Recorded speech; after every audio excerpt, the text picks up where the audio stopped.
So, I'm doing these sessions for teachers of all secondary schools. So starting from 10-year-olds, teachers who teach 10-year-olds to teachers who teach 18-year-olds.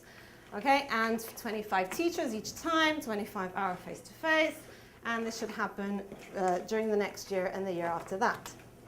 And I want teachers in my country to be able to develop instruments and tools for adequately assessing listening and speaking, because they're not doing that in a very efficient way, at least not in formal situations. So we really want teachers to be able to do that by the end of these 25-hour courses. Now, in workshop 1, they're going to look at the fundamental concepts. So we're going to be looking at theory, the role of assessment, the principles of assessment. They'll do that in day 1. In day 2, they'll be looking at stages of test development and types of test items. So which ones are most adequate for testing listening and for testing speaking. In workshop 3, we're going to look at items specifically for assessing listening. So that at this stage, they will begin to actually develop their own instruments and their own items. They will be producing work already. In the 4th workshop, we'll focus only on speaking tests. So developing items for speaking tests, models of speaking tests that they can adapt. And finally, they will build a whole test that will include listening and speaking, and they will assess, they will self-assess and peer assess, and they will be assessed in terms of how well they're developing these instruments for assessing listening and speaking. And what I'm going to do with you today is show you how I'm going to do a little bit of this. So workshop 1, not necessarily the beginning, but one of the activities I would do here. So I'm going to use a practical approach. Participants are going to learn by doing. They leave the course with flexible test structures and item types that they can use in the classroom. They will reflect on what they've learned and link assessment to theory and teaching practices, and they'll be engaged and interactive. And as I said yesterday, I have a hidden agenda, which is how do they do it, and can they adapt those techniques to their own classroom? So the teaching as well as the assessment. Right, activity 1. I'm going to ask you to use the round robin technique. So I'm going to ask you to work in groups of 4. Yes, so if you can do, I don't know, 3 or 4, it doesn't really matter. Maybe 4 here, 3 there, 3 or 4 there, and 3 here. And I'm going to give you this, which is what do we call this again?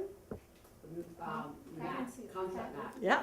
Okay. And I'm going to ask you to go around in your group, and each person will make a suggestion for when do native speakers listen in real life. When do they have to listen?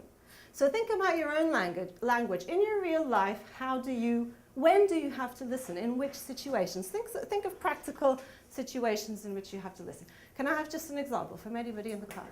Radio. To the radio, for example. And if you're listening to the radio, what kind of things are you listening to? Advertisement. For example, or music or News. news. Excellent. Okay. So think about that, and each person in the group must make a suggestion. Okay. I don't want only one person talking. If you don't have anything to suggest, you say pass, but you have to go around, each person take a turn. Okay? Clear? Okay.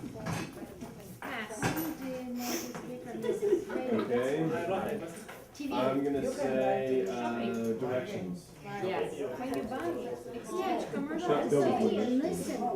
listen. Okay, good. Speech.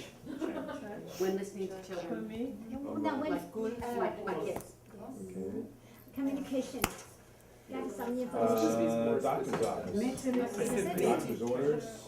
Doctor's instructions. I said home. Oh, sorry. It's going the other way around. Sorry. Lecture. Yeah, lecture. We have TV home, and lecture. interview. Too late. To the referee. Okay. Referee. Get some order from the Spouse. what's that? I mean, Yeah. my mother. We ask her to do something. I ask her to listen. Small talk. So what's that? Advice.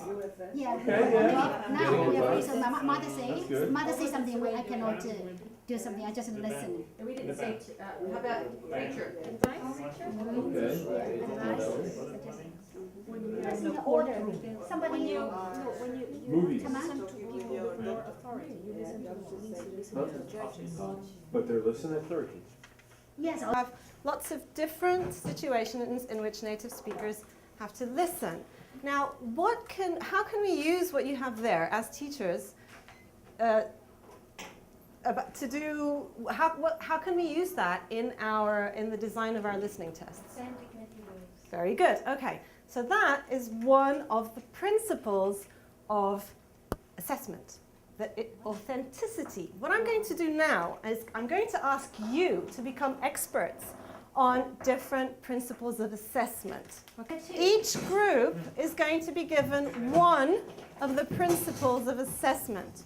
In your group, I would like you to select one person to read the information to the rest of the group, and then I'm going to give you very short time, okay, 1 minute, to try and speak to each other about what is the meaning, what are the different meanings of these principles, and what are the implications for testing and for assessing students. Okay, so very simply, the idea is that when we finish this, we might not have time to work through the whole thing, but when we finish this, you go back to your original groups and you'll be an expert on authenticity, for example, and then you get back together and you will teach your group. So we'll just try this for 1 minute or so.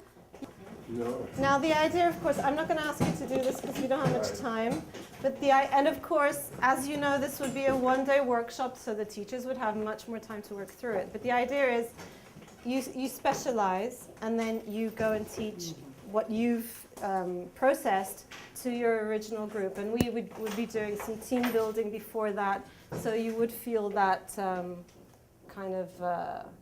you would feel confident enough with your group to be able to then try and pass on the information and see how you would, if your tests, the ones that you were doing, follow all of these principles. Okay?